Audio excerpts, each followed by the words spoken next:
María Julia Cárdenas, psicoterapeuta con vasta experiencia en niños y adolescentes, está con nosotros en línea, un momento en el que ¿quién no necesita un asesoramiento profesional?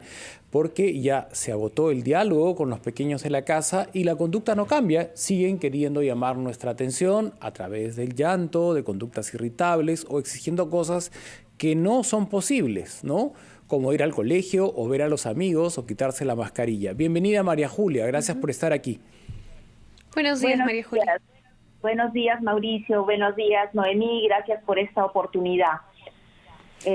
Una oportunidad importante para dirigirnos a los papás y darles algunos alcances. Es cierto, estamos viviendo una etapa compleja en términos de los vínculos, la tranquilidad emocional que se está dando entre los padres, entre los niños, adolescentes.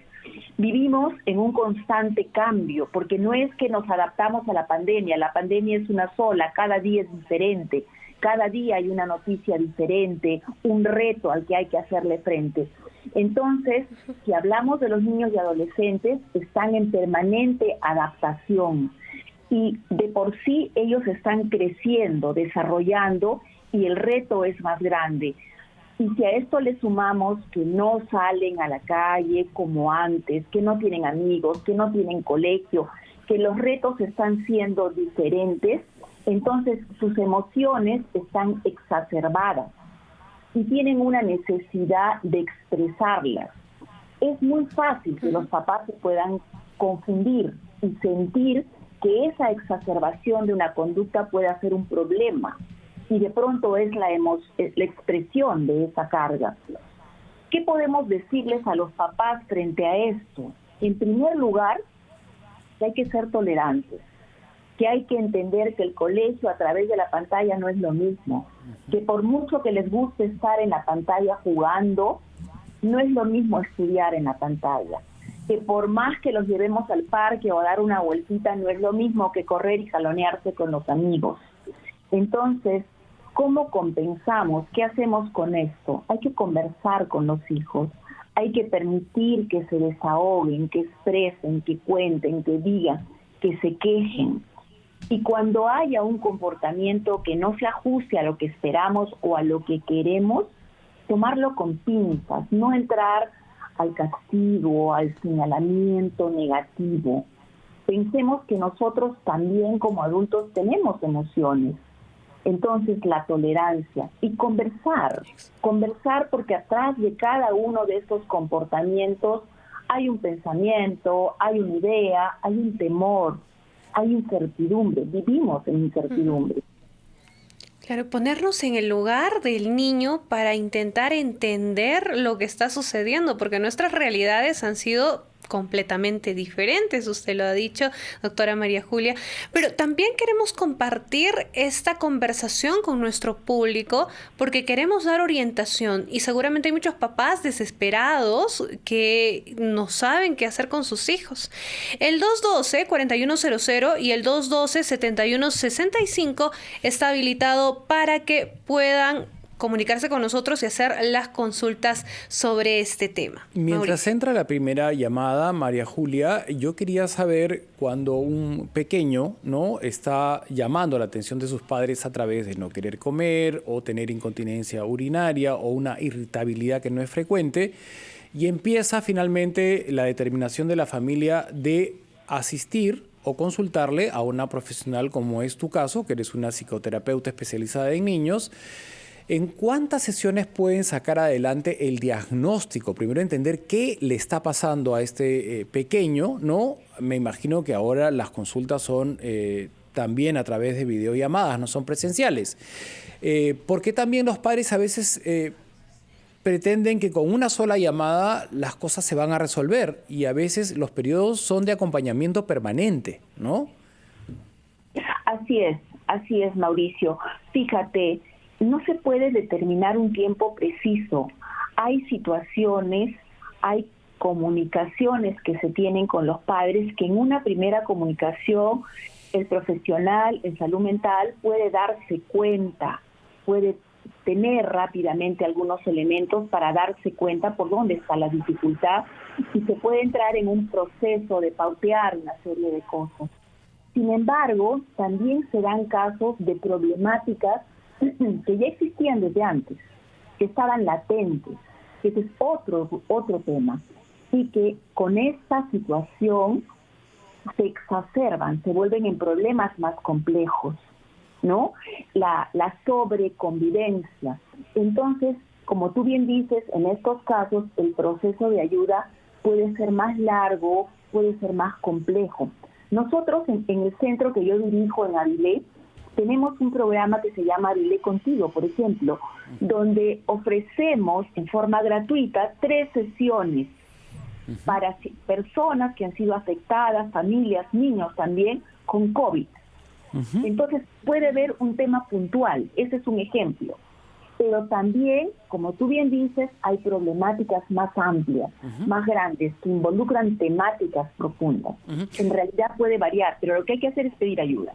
Quisiéramos ir, María Julia, si lo permites, a un tema puntual.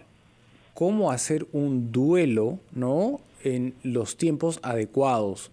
Hay niños que han perdido a sus abuelos, a sus padres, a sus tíos, a sus seres más queridos, y es la primera vez que tienen una experiencia con algo tan natural como nacer y morir, ¿no?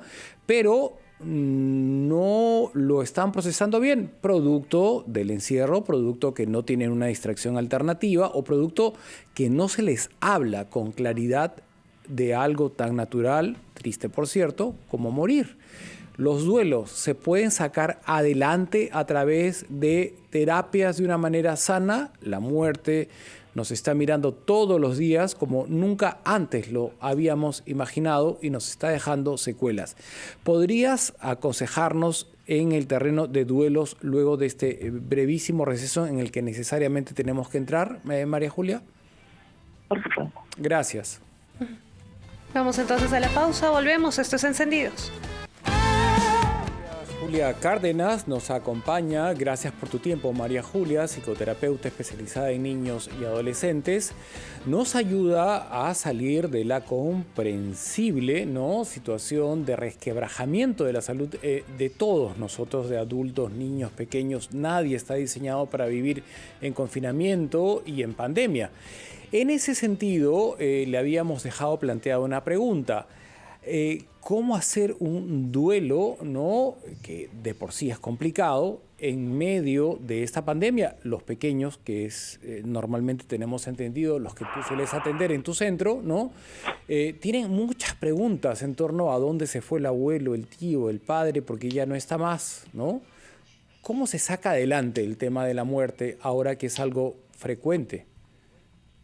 Sí, efectivamente, es un tema muy doloroso y como bien tú dijiste, desde el punto de vista del adulto es natural, tanto como el inicio de la vida. Pero para el niño es la primera vez que se enfrenta a la muerte probablemente y además está viviendo un proceso permanente, latente, que amenaza permanentemente. Entonces, siente si perdió al abuelo, que le puede pasar papá, mamá, ¿no? Cuando hay un fallecimiento, el niño siempre se pregunta, papá, ¿tú te vas a morir? Mamá, ¿tú te vas a morir? Y no es que le digamos explicaciones como era antes, no, el abuelito era mayor, estaba enfermito. Ahora nos puede pasar a todos.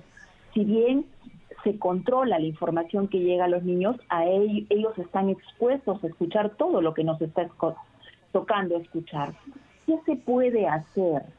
En primer lugar, entender que ese niño está expuesto a una situación exacerbada, difícil, magnificada. Hay que dialogar, hay que escucharlo, hay que tratar de entrar en sus temores, en esos miedos, en esas fantasías negativas que tiene dentro, para explicarle una a una, cada una de ellas, para que pueda lograr entendimiento, para bajar la angustia, para darle herramientas. El solo hecho de sentirnos escuchados ayuda.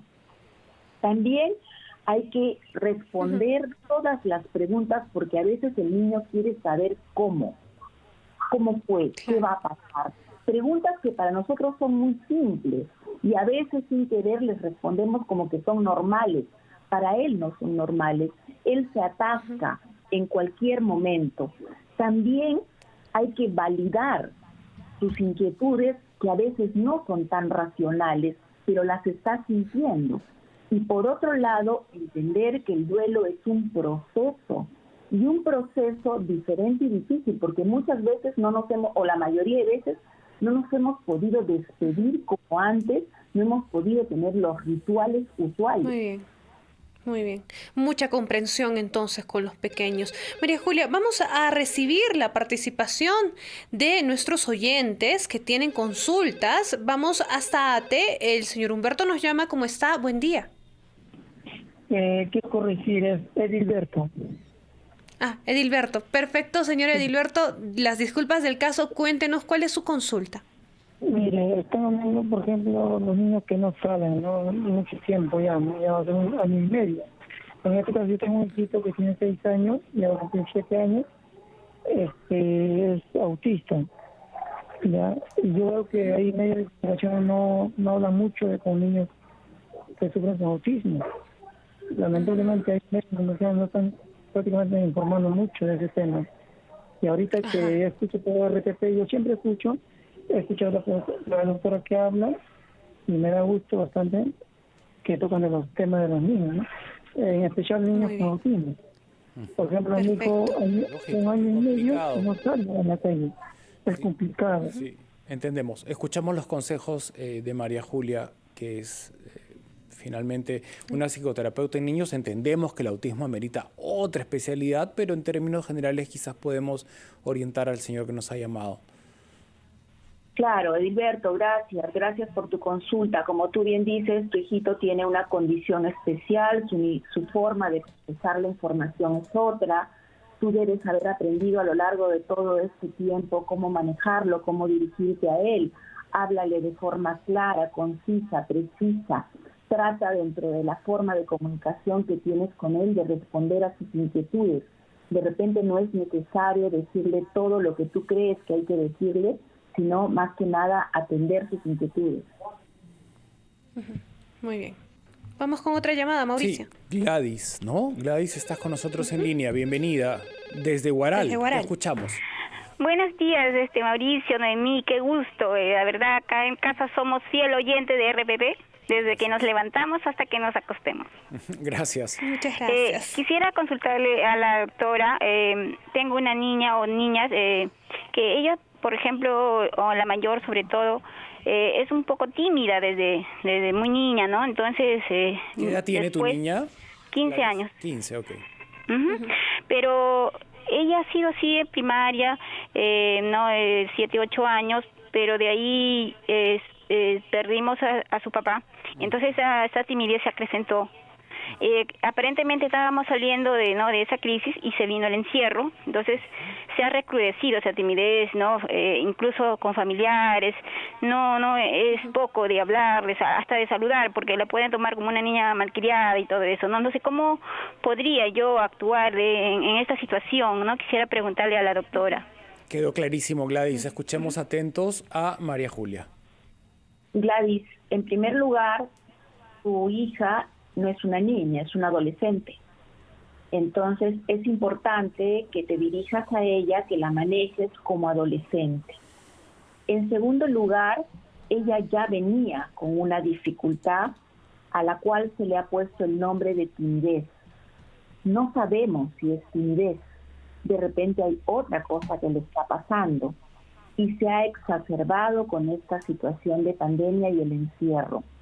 Me parece que como es un tema que viene de antes y que se está manifestando de una forma fuerte porque no se está comunicando, eso no es bueno, es importante que pidas ayuda. Pide ayuda con un psicólogo especializado. Ahora, en la pandemia, puedes acceder a muchos buenos profesionales con mayor prontitud por el servicio online. Bueno, y la consulta de Gladys se mezcla con la que habíamos abordado, que esta adolescente de 15 años está haciendo el duelo porque ha perdido a su papá. Y nos deja clarísima, una reflexión sobre la mesa. La madre identifica que es tímida. ¿Cuál es el problema si un niño es tímido? ¿Por qué todos tendrían que ser extrovertidos o por qué todos tendrían que atender a un patrón de conducta que ha impuesto el colegio o la familia? Si uno es tímido, lo aceptamos como es. Yo no encuentro ninguna limitación en algo natural como la timidez. El otro ser extrovertido y ambos son bienvenidos, ¿o me equivoco, María Julia? Así es una característica de personalidad y hay una miscelánea, no solo de tímido y extrovertido, sino de combinaciones. Y cada persona es única y diferente. Por eso yo le decía a Gladys que no sabemos si es tímido. Algo le está pasando porque se está aislando. Validamos una evaluación que tú mencionas en tu centro. Hay 3 conversaciones gratuitas. Gracias, María Julia, por acompañarnos. Te comprometemos a volver a Encendidos. Ayudas mucho, das luz a los hogares que tienen en sus miembros casos de salud mental resquebrajada. Gracias, María Julia. Hasta una próxima oportunidad.